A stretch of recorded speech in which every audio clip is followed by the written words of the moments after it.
let's do it. Hey everyone, what's up?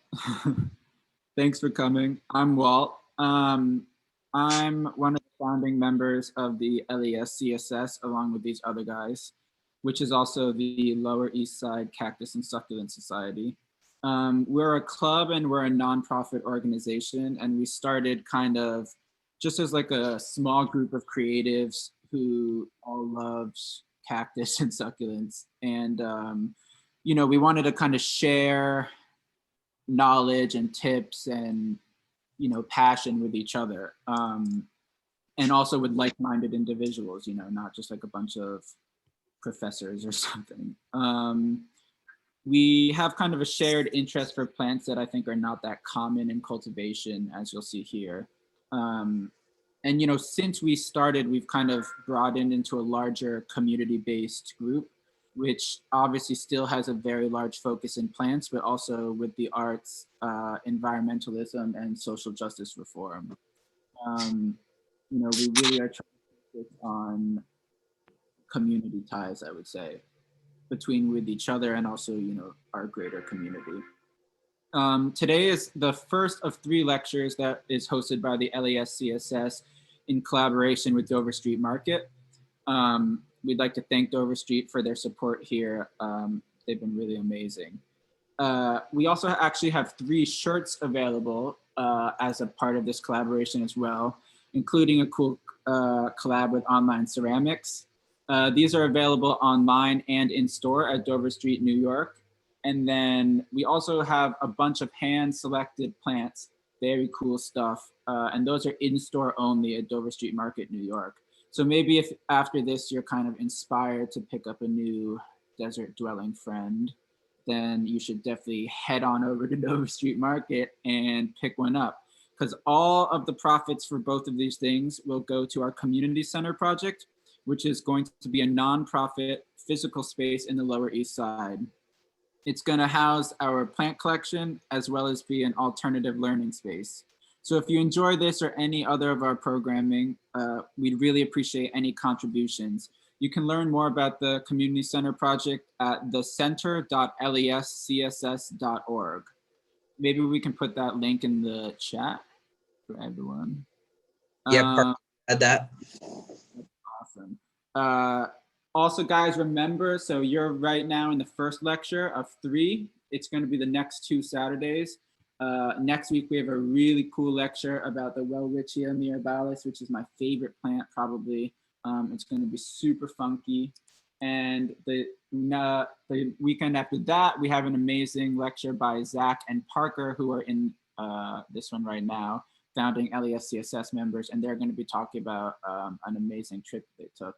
So you guys should register for those as well. The links are on the Dover Street site, and I think you can get them on the Eventbrite as well. Also, really quick, Walt, we will be having a club meeting on the 31st, and that info will be available on our IG. So if you're interested, stay posted to that, because we will be sharing that meeting and the programming for it as well, along with a Cal invite for it. Yeah. We're usually, as of now, our meetings have always been kind of closed within our community, and I guess we're starting to make it a little bit bigger, so that's cool. We'd love if you joined. So about today, first off, I'd just like to ask everyone in Zoom, it's best for this presentation if you put on the gallery, speaker view, not gallery view, because speaker view will allow you to see the screen or, the webcam of the speaker, and there's going to be some cool plants shown today, so you're going to want to be able to see that in its full form.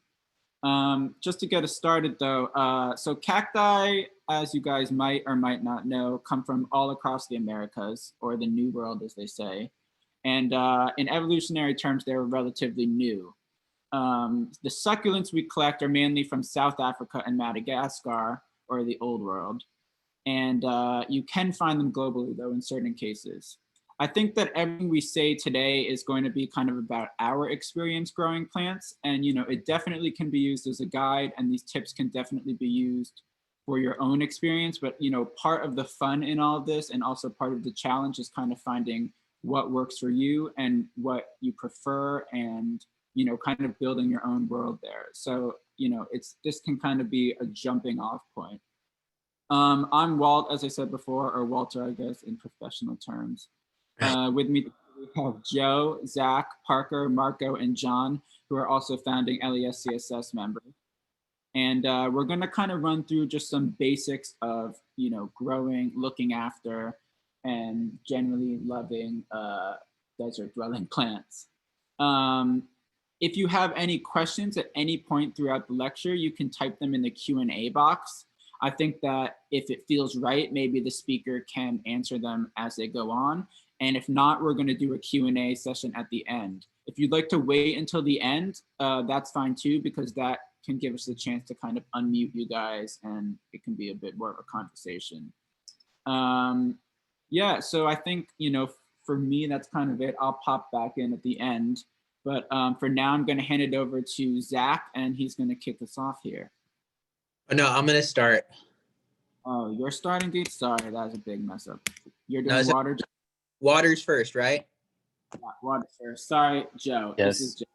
It's all good. Hi, everyone. Hold on. Let me figure out how to do this. Thank you, obviously, for attending. This is really cool that we got to do this. And we're obviously really excited to be opening up our club a bit more to other people who are in the Northeast, really anywhere, but like the main goal with the club for all of us was sharing tips about our very specific sort of growing environment here in New York City and the Northeast in general. And I think a lot of that came out of trying to learn how to do this stuff online, where most of the guides and the literature that exists online is really geared towards people who already are living in arid climates where these plants, you know, could basically survive on their own outside. So we're really specializing in indoor growing, and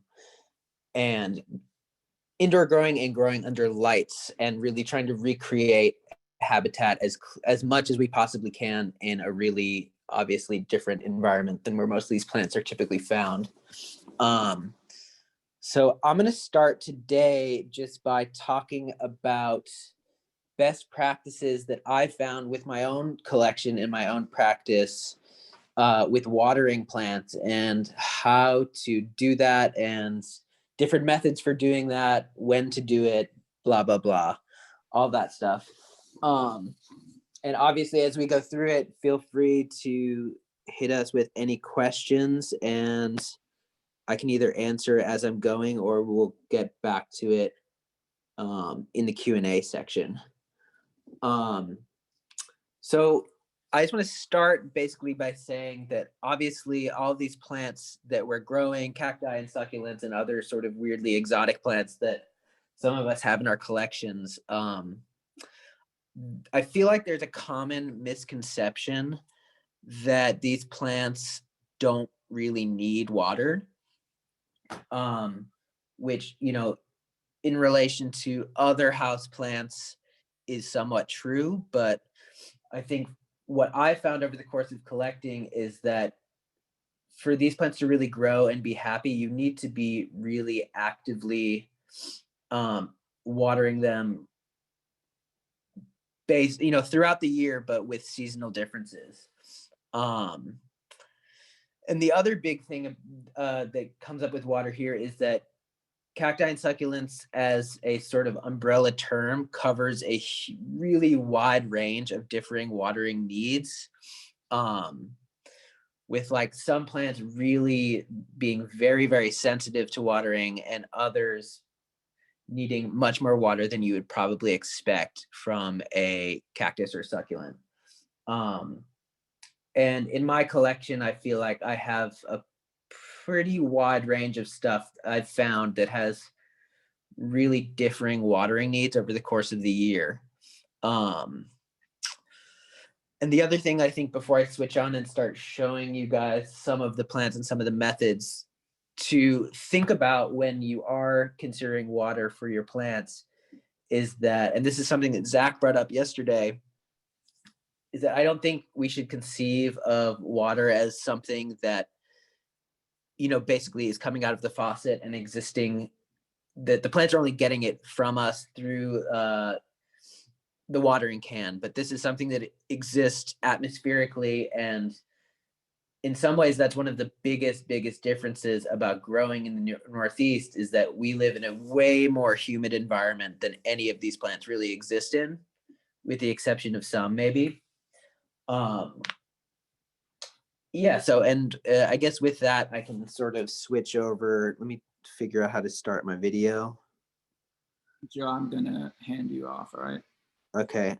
Is my video going? No, you're good. Which way is it facing? I can't see. Facing you. There I Yeah. am. Oh, hi. Okay. So yeah, this is my little collection here.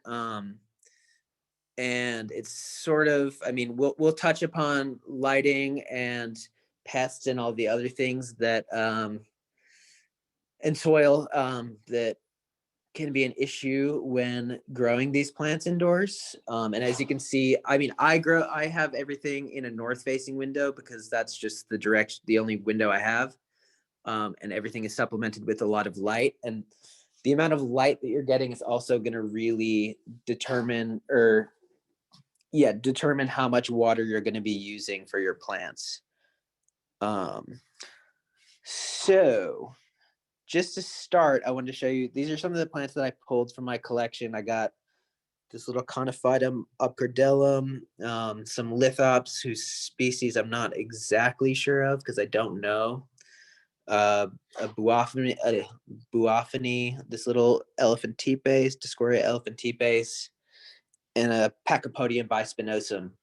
And I wanted to pull these just as differing examples of things that need water at different times. And so one thing that I think I'd like to start with is just one of the biggest differences that you'll find in your collection is that there are some plants that are actually winter growers rather than summer growers, whereas the cacti, like all of these guys, they are basically wanting water only really in the summer. That's when they're going to be actively growing. And so water the rest of the year is going to be much more sparing, and it's only going to be used to keep their root systems alive. So these plants are basically dormant right now. And if you were to water them now as much as you should in the summer, it would likely induce rotting in some of them. Whereas some of these plants, specifically this Dioscorea that's now in vine, which is telling me that it is actively growing, and these Conophytum, those are winter growing plants. So I know now, and a lot of this information is readily available online. If you know the species of your plant, you can look it up and determine whether it's a winter or summer grower. But for me, these are the plants that I know are going to need more attention right now as we enter the winter months.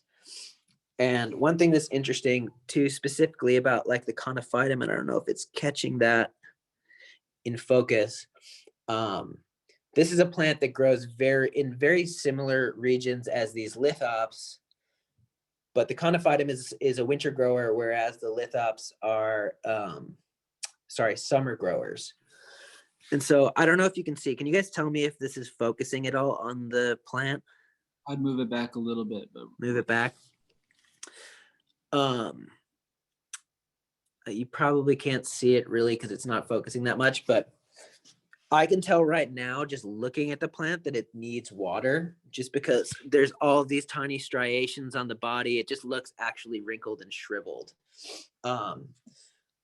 So that is something that I'm going to water today. And whereas these lithop plants, now that they've entered their dormancy, they're actually actively growing right now, but they don't want any water. And these are very specific plants where the leaf pairs will grow through the winter, and they are going to absorb all the moisture that you gave them through from the summer through that old leaf pair. So I just wanted to show this as an example of how, like, obviously similar these plants could look, but be on very different watering schedules. And then these other guys like the Dioscorea and the Buophony and our little Pachypodium here, I want to just demonstrate sort of techniques that I think all of us here use as ways to determine when they do actually need water. So I use this little, I don't know what you'd call it. Barbecue stick, a bamboo skewer. You can use chopsticks, but basically I'll put them in the soil like that. And you can allow it to sit there for a few minutes. I can definitely tell just by the way it's moving through the soil that this is completely bone dry. And so I'll know that it actually needs water right now. And just, I guess I need to move pretty quickly because it's already 4:20, but just to cover some sort of different methods of watering. Well, first of all, let me talk about water in New York City. And I don't know if everyone in attendance is living. Hi, Ian, I see your, I'll get that question after. Oh, and hi, Orlando. But water in New York City is a little bit on the pH is around 7.5, just the regular tap water. And a lot of these plants just in habitat are going to get a lot water that's a little bit more, is it acidic or basic? Because it's the pH is around 5. Acidic. Any of the, it's Acidic. It's acidic, yeah, right? And so what I've found and what I've actually noticed being like having a real benefit with my plants is adding some of this, you don't need to use Goya, but some distilled white vinegar. And you want to just lower the pH of the water to around between 5 or 6, because that's mimicking the acidity of the plant's natural, like, you know, the water they're getting in habitat. I use this little pH meter. That's like how I initially determined how much of the vinegar to add to my watering can on each watering. And I can add this into our chat, just like a link to this. It's just a shitty little one, but it does the trick. But I found that that's been a really helpful little tip. And I hope that if no one has heard that, they're willing to try that. And just to get things along, I'll show you just different versions of watering techniques that you could use. So I'll show you, I'm going to be watering this little Dioscorea. So basically what I do, there's different watering methods, right? Like you could do the pour over the top method where you're actually watering on the soil. But what I do and why I have it in this little container is generally, if it's plants that I know that are growing that are going to need a lot of water, I'll sit them in here and keep them basically in this tray until you see that the water's actually like seeping out of the bottom. I just water it until the water has completely soaked through. And if it's something like a Dioscorea or in the summer for my cacti and other things that are actively growing, I'll sort of sit them in this tray and allow them to really soak up the water and completely basically drench the soil. And that's usually, you know, what you want to do when plants are actively growing. And it's what I'm going to do to this Buophony that's looking a little sad because it needs some water. Same with this Pachypodium. But whereas with other things in the winter, like all of these cacti, what I've found is generally that, and this is sort of running against what a lot of things say online, where you do want to give your plants a basic period of dormancy where they're getting much less water than the summer. But because atmospherically it's so dry in New York City apartments in the winter, these I find need a little bit more water than is generally suggested online. So what I'll do is basically just like give them small sips, just about like that much, where I'm getting the topsoil wet and it's getting a lot of those smaller roots slightly moist, not so much to like feed them and encourage growth, but to prevent those roots from fully drying out. And generally I'll go through my collection and sort of, I know them now, what the water needs are for each. And I think that is something that generally will only come with time as you continue collecting and growing.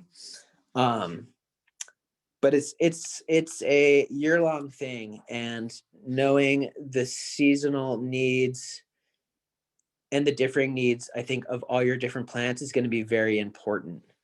And I think I went well over my allotted time, and yeah, sorry.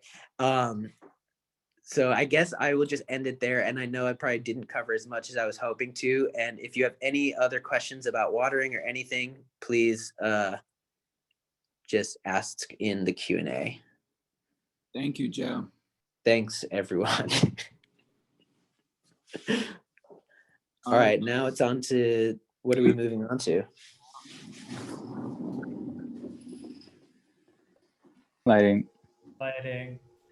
So similar to Joe, before I jump into lighting, I also like do a little water on the more mature plants that I have in my collection. I found that using like these little like spray bottle things, you can really direct like where the water is going and like quickly go around the edge of your planter instead of using like my regular watering can, because sometimes the water can shoot out really quick and overflow. So moving on to lighting, I'm going to show you my collection super quick so you have a better idea of like what I'm talking about and what I'm recommending. So I'm going to switch the camera over to this.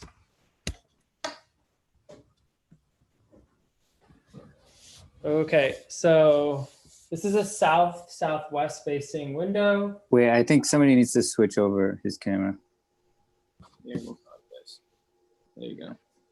So this is a southwest window. And these are cob grow lights. We're going to talk about that a little bit later. And then this is a west facing window, again, a cob grow light. And then this is like my little seedling station with some other plants growing here. And these are T5 lights. So they're all full spectrum. And we'll talk about light temperature in a second. So let me just switch back.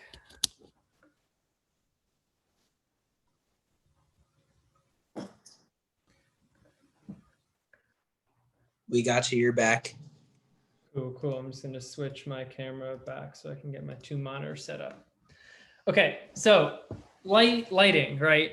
We would all prefer that the sun is taking care of all of this, but especially living in New York and other cities, this is something that more often than not is impossible. So we'll talk about windows first really quickly so people can have an understanding of like the base amount of light that their plants are getting. And then if you choose to go supplemental with T5s, cobs, or other types, which is what I would recommend, especially for cactus and most succulents, you can base the amount that you need and the power that you need from those.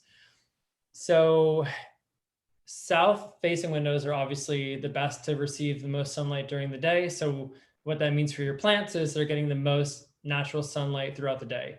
More often than not, you'll need a little supplemental if you have plants that are growing in very sunny deserts, which is why I have these cobs, but also because I have this built-in air conditioner and it blocks quite a bit of light. So that helps to fill the void of light that I don't receive. If you have pretty much any other direction facing windows, but especially eastern and northern, you're going to need to supplement if you want your plants to grow healthy and if you want them to look like they do in habitat. And that's pretty much what everyone in this group wants. We want our plants to look as close to habitat as possible because that's the reason why we fell in love with them, how they grow in habitat. So if you have western facing windows, that'll get a little more light throughout the day than eastern and definitely the northern. But again, you'll probably need some supplemental light.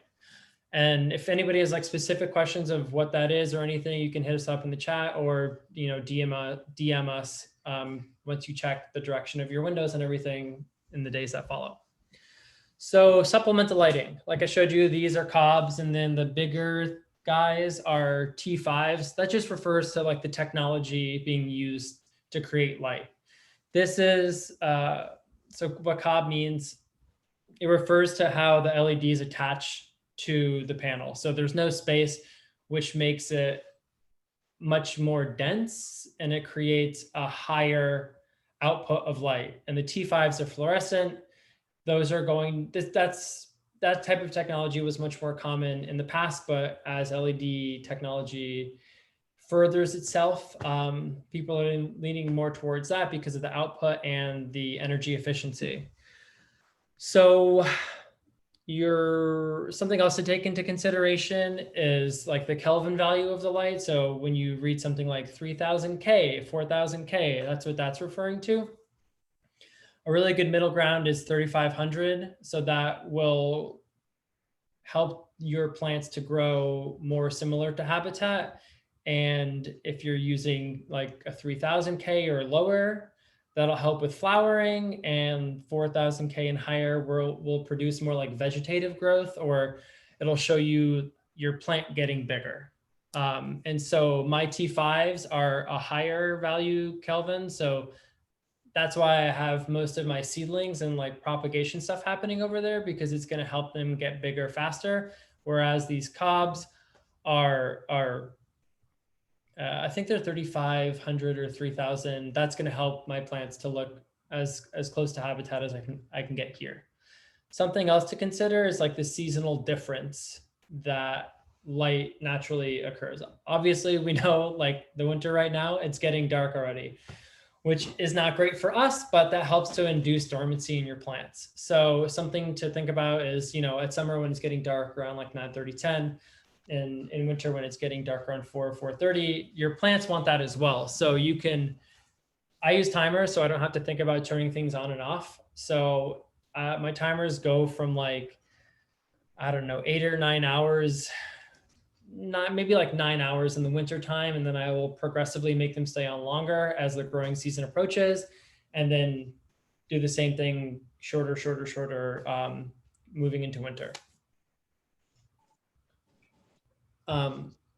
Heat is something that's also very important. I'll get into that a little bit more after, but some people use halogens or incandescent lights to help increase with that, because you're not going to get any heat output pretty much with fluorescent lights, the T5s, and you'll get very little with your cobs or LEDs. So I forgot to mention. So a lot of people are using LED panels now, quantum boards. That helps you really fine tune the amount of different light frequencies. So like UV or infrared or blue or all of those like different things you can pick to fit the exact need of the plants living beneath that. So that's super cool. And a lot of people in the group do that as well. Something that people also, let's say a misconception is your plants can get as much sun as they can take, which in a lot of cases that's true. But if your plants aren't receiving any light until like the middle of the afternoon, which is like what west-facing windows will do, they can get sunburn, especially in August when the sun is crazy. So some people like myself will, maybe move your plants around different times of the year, or put up like a little piece of shade cloth or something to help them not get sunburned, because like us, plants can get sunburned too. So I grow a lot of things from seed. I find that to be like maybe the most gratifying aspect of my interest in plant horticulture. So seedlings will require different intensities of light and different spans of light, and also different heat. So depending upon what you're growing, you'll need to fine tune that. The quantum board and T5s are great for that because they will disperse the light really evenly and further than a cob will. So heating for seedlings and for propagating. So if somebody gives you a cutting of a cactus, or you degraft something and you're trying to grow roots, you want to heat it from the bottom more often than not. And same thing with seedlings. You want to heat them from the bottom to help promote germination and to help promote faster growth. And that's kind of it. I mean, basically, like there are a lot of like fine tuning things or very specific things, but when you are limited to space and light, like we are in New York, you end up generalizing more than maybe you would otherwise, or if you had a greenhouse. So that's it for the most part. The most important thing to remember is like seasonal difference in temperature and light and water, pretty much everything except soil. You're going to want to try to mimic the seasons and parts of the world that your plants live in as much as possible. And things like timers and different lights or different light frequencies will help you do that. Also, sorry, one last thing, drafty windows, another New York problem.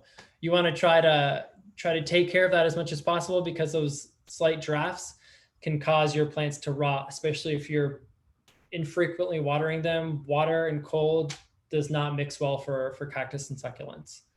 So if you have specific questions about your setup or your needs, hit us up. Thank you. Thank you, Zach. Zach, I just want to ask quickly before we go on to the next topic. You mentioned, keeping things looking as close to habitat. And I was thinking just maybe for someone that might not know what that means, if you could just explain what a habitat plant means and also what the difference is in making something look like habitat and actually being habitat. Yeah, okay. I also forgot to mention UV light, which is important for things looking like their habitat. So UV light, that is what sunburns us, right? That is also what keeps your plant compact growing. So exfoliation is something that happens when your plant isn't getting enough light. So if you like walk into a fancy boutique in Soho and they have like this tall Cereus that is like a nice meaty cactus that's looking good, and then it has this crazy offshoot growing like 2 feet off of it, that is because it is in a dark store and it is not getting enough light, and it is definitely not getting UV. So UV is what helps to keep your plant growing as close to habitat as possible in terms of like this like ugly exfoliation. And it also helps the skin of the plant looking as close to habitat as possible, and the spines, which is really important for, it's an important like aesthetic thing when people are buying cactus, I think, is like they have super gnarly spines or super long spines or super fluffy. You're not going to get that if it isn't getting the proper UV. So when I talk about things growing as close to habitat as possible, those plants are not getting pampered. They're not getting somebody watering them or setting a light timer. They're experiencing what their ecosystem is throwing at them. So they're maybe not getting like as much light as they want, or as much sun, or sorry, as much water. So they're going to look maybe like more gnarly, right? Like not as beautiful, or like not as like show perfect, or not as pristine. They're going to have like some scarring, or they're going to have like stunted growth, or they're going to look a little water deprived. So me personally, I really dig that. And I try to mimic that with the amount of light I'm giving my plants and the substrate that they're growing in. So John will talk about that as well, and the amount of water that they're getting. So personally, I try to, mimic that as much as possible, because that's the reason, that's one of the main reasons I fell in love with cactus, is like their ability to evolve to the most inhospitable ecosystems. And yeah, that's what I'm into. Thanks so much, Zach. Any questions on lighting, you can put it in the Q&A function, and at the end, I will go through and Zach can answer lighting ones, et cetera, et cetera. Cool. Let's go back to this real quick. So next we have soil, and this is going to be John who's going to. All right. Hey guys. So yeah, soil is not quite as crucial as water and light, but it can kind of set you up for success or failure. So you definitely want to put your plants in the right soil. And the right soil is probably, can you just turn my camera on actually? Yeah. One second. There you go. Hey everybody. So I made this nice little platter of soil here with all different ingredients, but basically your soil should be kind of an even particle size, and that's kind of what I've found to be the best. It's not, sure, it's important what it is, but it's much more important that it's loose. So that's what people mean by when they say it's fast draining mix. Give cacti and soil cacti and succulents fast draining soil mixes. That's basically what that means. So I'll go through some of these soil ingredients real quick. Some of them are not really used for cactuses, but I feel like you should just know about them because they can be useful for like seedlings or different situations. So first we have perlite. This is very common. It's in every common potting mix. And a lot of like really experienced growers actually will grow in mixes that are like 80% perlite. So it's not some like fancy mysterious particle. You can grow great plants in like 80% perlite. Next door to it, we have just like a normal potting mix. These are called hydrotone balls. It's very popular in hydroponics growing. It's expanded shale, and shale is like a very hard clay rock. Anyways, I put these in cactus and succulent mixes before, and it's pretty nice. These are too big.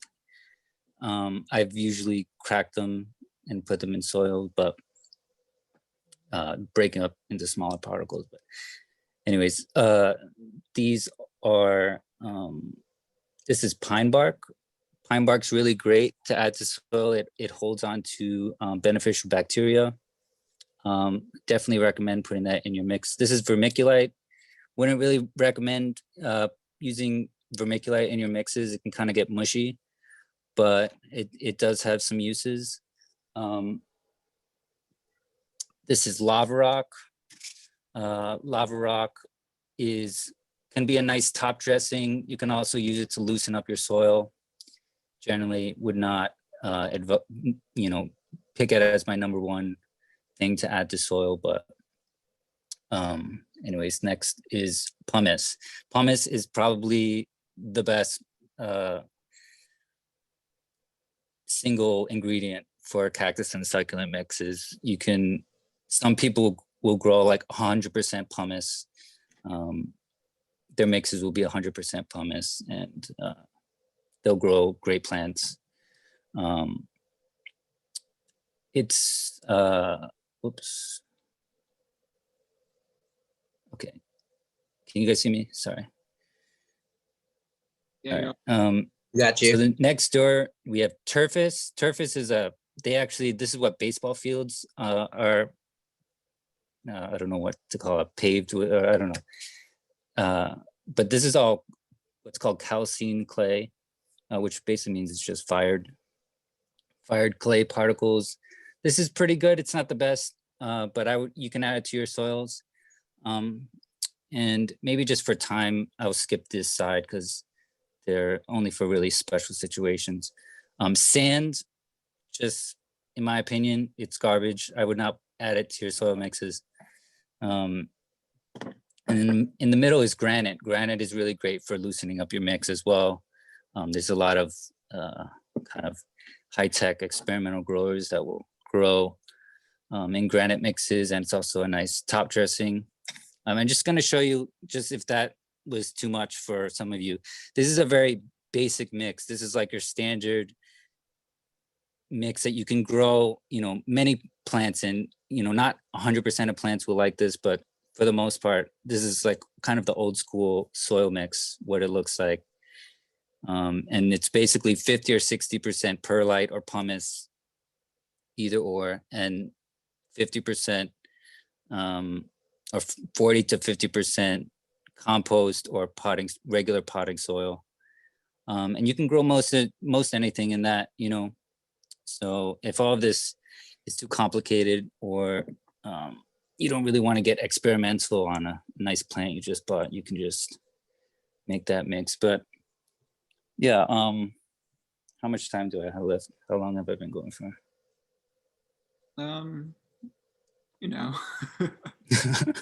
right, well, I'll show some of my plants real quick. I think, John, could you touch a little bit on just different soil mixes for different plants and how that can be part of a key Sure. to certain species? Yeah, so sure. What should I talk about? I mean, for the most part, some like African plants, these are all African, these are all euphorbias. These like a little bit more water, so I might make, when I'm making a mix for euphorbias, I might add materials that hold a little bit more water. So something like I might add a little bit more pine bark, which holds a lot of water, or a little bit more turfus. And I'd probably put much less or no granite, because granite just holds basically no water. So that's kind of how I'd vary it. You know, when you get to know about the ingredients more, you kind of know how to balance them out. Most, you know, ideally you would have a soil mix for every single kind of plant, but that's not realistic. So you kind of, you know, for the most part, almost all these plants, no matter, you know, they're from all different parts of the world, but they're pretty much in the same soil mix, which is generally, you know, in my mixes, mostly pumice, pine bark, maybe some turfus and some granite. Sometimes I swap perlite for pumice or pumice for perlite, but I do prefer pumice. Pumice is just superior. And yeah, I got some Dioscorea seedlings here. I'll show you, like, this is a very different mix than those, my mature Dioscoreas here. You know, the mature ones are much looser. So the older the plant, you kind of want a looser mix. If the plant is really young, you want a mix that holds more water. And the last thing I was supposed to talk about was when to repot. And generally you want to repot before the growing season. So like the other guys talked about, you know, the growing season, maybe winter time and maybe summertime. But if you can time it, you know, put it in a new pot right before the it starts to grow, that's ideal. And I think that's it. Amazing. Beautiful, John. Yeah, I think also just worth noting, like, soil's one place you can really do a lot of trial and error with. John's like a mad scientist about it, and he's always you know, working on something. And I think that you can get by with just, oh, my grow lights just went off. You can get by with pumice and organic only, or you can, you know, get much more complicated. I think it's just worth noting, maybe you don't need like 100 ingredients all the time, which is what you mentioned as well. Anyway, let's so just a reminder, guys, if there's any oh, sorry, there's a message. I can start hitting people back with the some answers if we're running out of time. I think it's okay. Let's quickly do pests and then do and then we can do it. Okay. So Marco, you are going to come in with a little bit of pest information. Yeah, so I'll keep this kind of brief because we're running low on time. But when you have a bunch of plants all living in a very confined space, like an apartment, or all on the same shelves or windowsills, pests spread relatively easily. And the most common pests, can you go to my camera? Well done. So some of the most common pests we see are like scale insects, and those kind of look almost like a little, it's like a little brown dot, and they kind of look like a scab on your plant. And they usually secrete a kind of syrupy liquid from them. And another pest that we oftentimes see is spider mites, and those almost build a web-like fiber on your plants, like across the spines if we're talking about cactuses, or on leaves in more succulent plants. Did we lose And they Marco? What? And they tend to lead to dropping of those plants. And then another one that's really common that you can actually see on this plant, if you can see those little white dots, I don't know if you can, those are mealy bugs. and they oftentimes just live in the crevices of your plant. They're pretty easy to identify because those little white dots. And some ways to treat those pests are, some people prefer more like organic solutions, such as like soapy water or alcohol. You can apply that with a Q-tip or sometimes a soft bristle toothbrush. But I would be careful just because a lot of these cactuses have a farina, which is like that white coating and like a waxy cuticle on them. So you can do that. And there's also neem oil that you can use, and you can either spray that or directly put it on wherever the pests are. But I think the most effective way of treating pests is with something like 3-in-1, which is a pesticide you can buy at like Home Depot or any other like hardware store. And yeah, that's as far as that goes for like treating pests. Another thing that's not technically a pest is rot, which can be caused by various funguses or overwatering or drafts, as Zach talked about. And you can usually clean that out or cut the plant like 2 inches above where the rot is. It's usually easier with columnar cactuses like Trichoceres, and harder with more globular or spherical cactuses. And once you cut that, you're able to put something like sulfur dioxide on it, which is like a powder you can buy at most gardening supply stores or online. And some people use like cinnamon, which is like a natural antiseptic, but I think the sulfur does a far better job, and let that heal over, and then you can repot that back up. So that's just a quick touch on pests. Yeah. Marco, thank you. So guys, I think what would be cool right now is we can quickly go through a couple of these questions that were typed out in the Q&A, but then also if you have a question or comment, anything like that, put your hand raise function up in the Zoom app or whatever, and we can tag you in so you can talk to us. But let's see at these, what we have in the Q&A right now. Zach already answered a bunch. Okay. Also check the Q&A if you asked a question, because it might have already been answered. Walter, maybe you could go over some of the questions that were asked, if there's any. Yeah, I mean, let's see.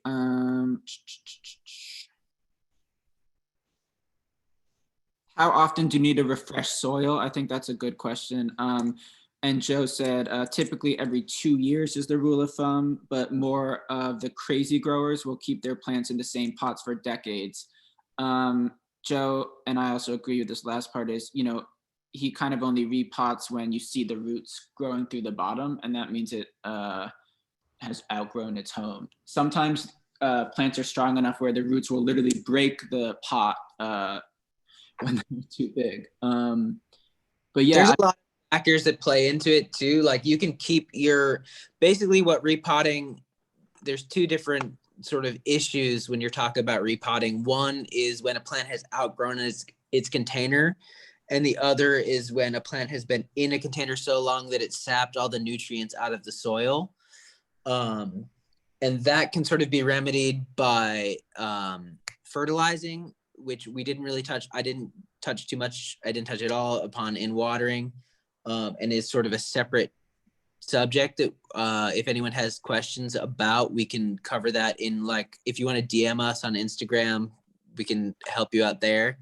Also, our email it's admin@lescss.org. We're happy to answer things there.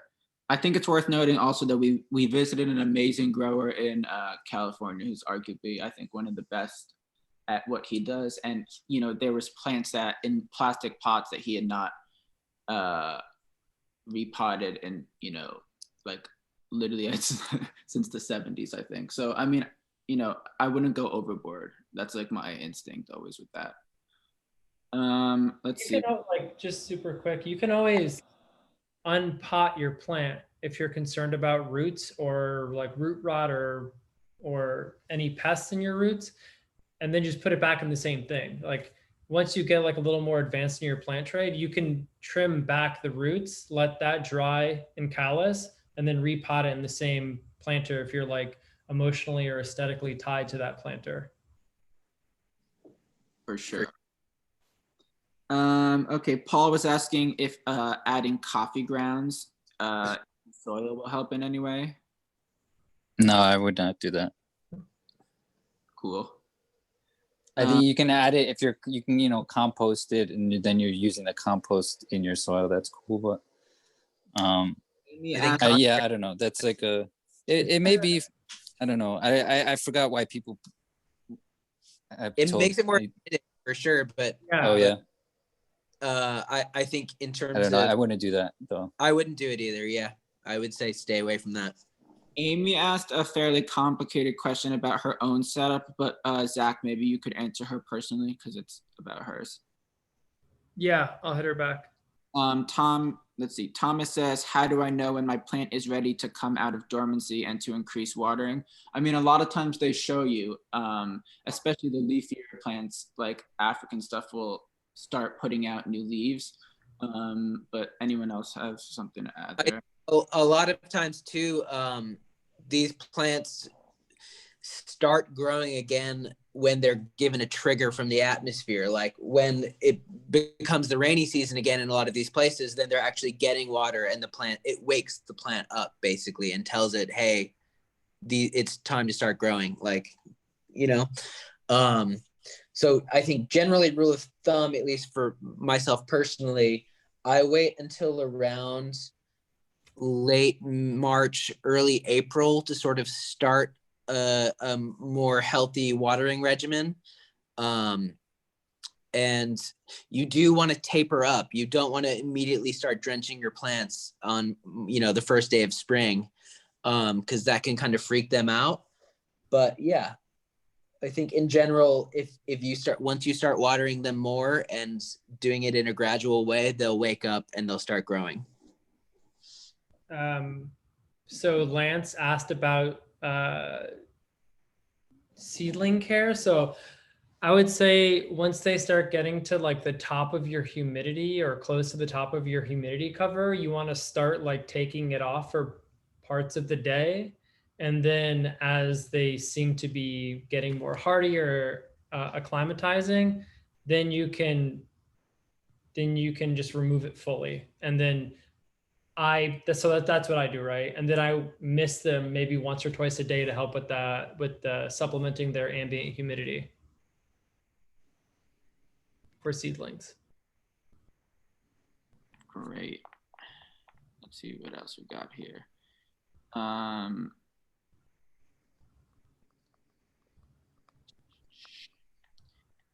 Amy is asking, when you're doing like a winter sprinkling for summer growers, how often to do it? You know, a little spritz. It depends. Sorry, say it one more time. Amy was asking if you're doing like a, you know, winter sprinkling of water, you know, not a full water for like Right. How often? I think twice a week is generally my rule of thumb. But one thing that I wanted to touch upon in watering that I didn't was really learning how to read your plants and know what they look like when they do need water. And obviously, No, sorry, keep going. Obviously a lot of these plants, yeah, they're not going to be growing in the winter, so they're going to start looking a bit dehydrated and not happy, but that's totally normal. And the winter watering is generally, like I said, to keep their root system from completely dehydrating and dying out and becoming brittle and just dying. I would just say if you don't feel fully comfortable with your plant yet, I would not start jumping into twice a week watering during the winter. I think you'll probably kill it. And when I say twice a week, it's a taste of water. It's not a full watering at all. But yeah, and that's sort of generally what I do with my very specific setup, knowing that they're under lights and that they are drying out pretty rapidly. So yeah, I would go easy on the winter watering, but don't go the full winter without giving them a little taste of water. Ditsa was asking about giving succulent or cacti any plant supplements or food, which is, I assume, fertilizers. Joe, if you wanted to just quickly touch on that, because I know you were going to. Yeah. The only fertilizer I use is called Super Kubuto, and I get it from Cactus Store, which is where we all met. And shout out Cactus Store because they are friend of the group. And really, we owe a lot to them in terms of how we all met and why we're doing this. So I would highly suggest using their fertilizer, which you can get online, and I can link you to it. And I don't use it in the winter, obviously, because unless it's a winter grower plant, but I will use it every other watering during the summer. And with this specific fertilizer, there is a ratio printed on the bottle for how much you should add to your water, depending on how big your watering can is. Michael is asking how he joins the club. He lives in Brooklyn with a small collection of his own. As we were saying before, right now, in general, our meetings are not closed, but it's just we're working on certain projects, but we are starting to open up and do some more public meetings. So Zach, do you have the info on what you were talking about before? Sorry, for joining the meeting? For like, if we, Yeah. So just hit us up on Instagram, Michael, and we'll add you. I'll add you to the meeting calendar, and once it happens, you'll get an invite, and then yeah, we can go from there, and we'll start exchanging ideas, and hopefully we can start meeting and doing some trips and excursions in the future. But there's no there's no cost or anything. Guys, can we just shout out the email for LESCSS as well for everyone? You can do admin@lescss.org. And I'm Walt at lescss.org if you need to write me an important private message. Do we have time to show off some plants? I think Georgiana wants to see more plants, and I think that's just fun for everybody. I think let's close. Yeah, well, first, real quick, let's just, someone's asking, oh, it's Marco's typing. Okay, cool. Yeah, let's close out with that. Maybe who wants to do that first? We'll show off a little bit more collections. Guys, thank you so much to, obviously the boys that spoke and also everyone that was here to join us and learn and ask questions. And also, of course, Dover Street. I just want to say one more time, if you found this helpful at all or want to learn more about what we're up to and donate to what we're working on, which is a community center project, we would love if you could go to thecenter.lescss.org. And then we also have shirts and plants available at Dover Street Market, New York.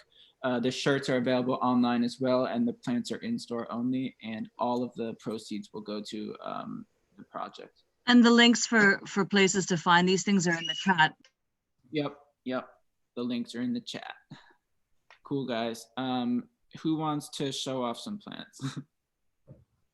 I can go first, real quick. So the next chat will be about this plant, Welwitschia mirabilis. But yeah, this is a great plant that we all have.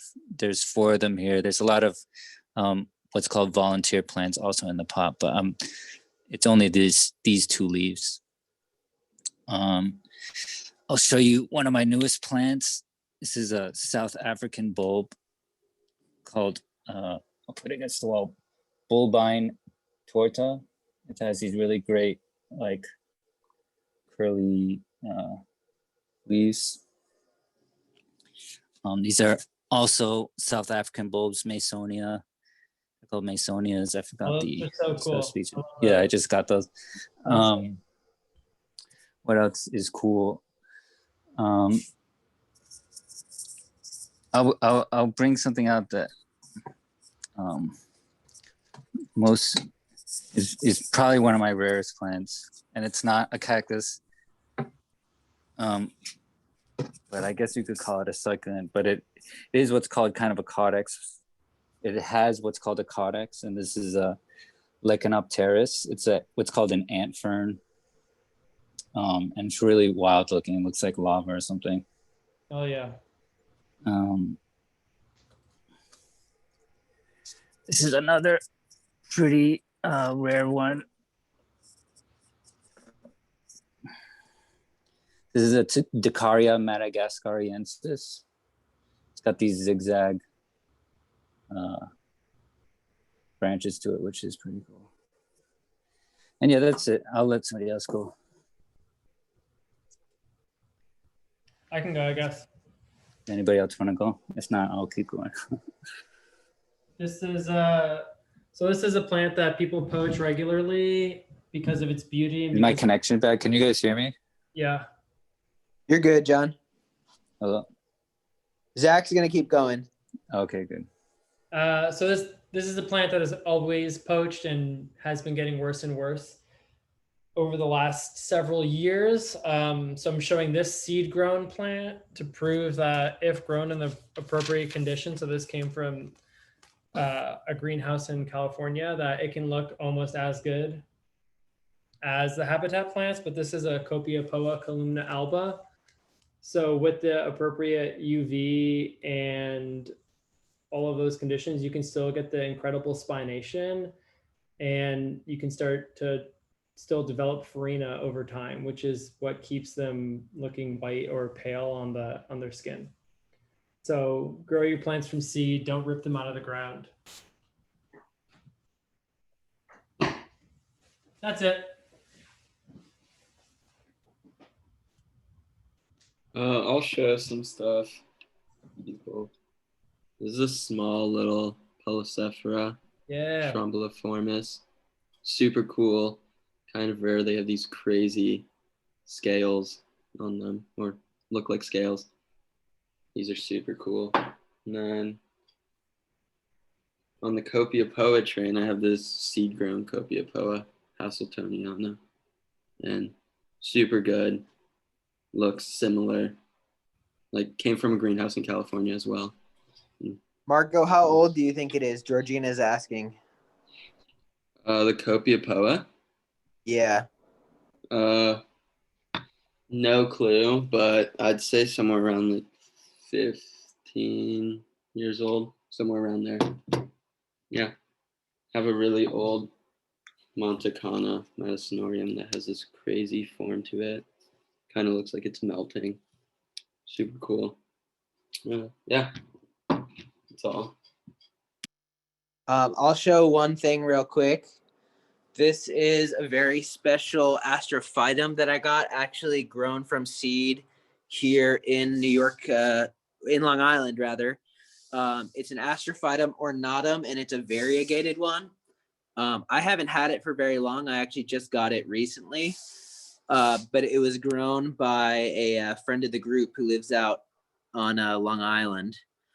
And yeah, just a beautiful, really old specimen with some crazy nodding, and it's just gnarly.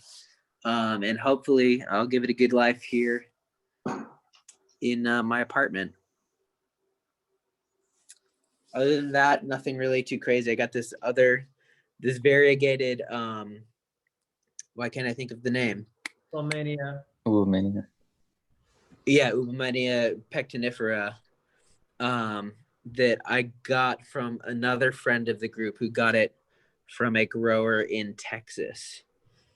And I mean, they're hard to come by anyways. I have another one that's grafted, that I got in Arizona.